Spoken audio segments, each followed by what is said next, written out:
ada Ibu Yuki, katanya pernah ketemu dokter 2 tahun lalu, anaknya pergi ke dokter, didiagnosa oleh dokter autistik.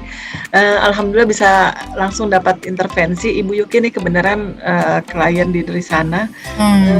Saya mau Halo. tanya, tapi tidak terkait anak yang autisnya kayaknya nih. Kalau untuk anak saya yang usia 11 tahun, dia ingin mendapatkan diagnosa akan anxiety-nya, dorongan emosi yang meletup-letup, dan dia juga merasa seperti punya sensory processing disorder.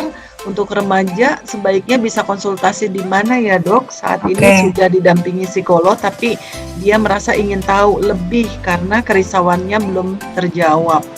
Terima kasih, Dok. Ya, jadi ada tadi menutup-letup gitu ya. Jadi kayak suatu hal yang sifatnya perilaku ya. Tadi kan sudah ke psikolog, berarti pasti sudah di-assess secara psikologisnya ya, gitu. Nah, belum ke arah medisnya. Gini, tadi gangguan otak itu kita punya banyak fungsi. Kita otak ini sebesar ini nih, punya fungsinya masing-masing. Paling depan itu adalah fungsinya untuk kognitif, perilaku, dan lebih penting kognitif sama perilaku kita, bagaimana kita berperilaku, bagaimana kita untuk mengatur perilaku yang baik lah ya, intinya gitu. Nah, terus kemudian kalau misalkan dia ada suatu masalah secara psikologis sudah diatasi gitu ya, dan ternyata memang masih ada gangguan atau tidak teratasi dengan baik, mungkin ada baiknya kita periksa untuk bagian strukturnya, bagaimana fungsi otaknya gitu ya.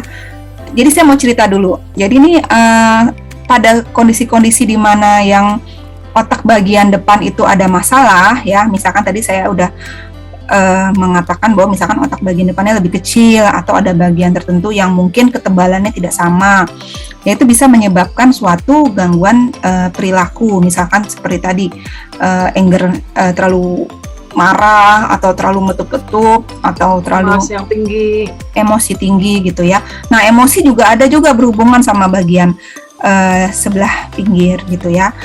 Dan perasaan-perasaan kayak sensori itu, misalkan nih perasaan kayak kok tiba-tiba badanku dingin terus hilang, dingin hilang, atau enggak semutan hilang.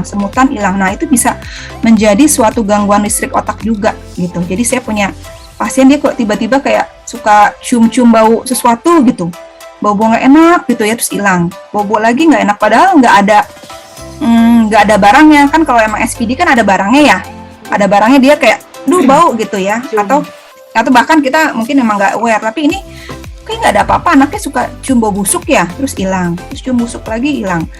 Nah, itu kita coba lihat listrik otaknya gitu, karena takutnya ada suatu muatan listrik yang berlebihan. Nah, itu udah masuk ke ranah medis gitu. Mungkin ya Bu Nurma.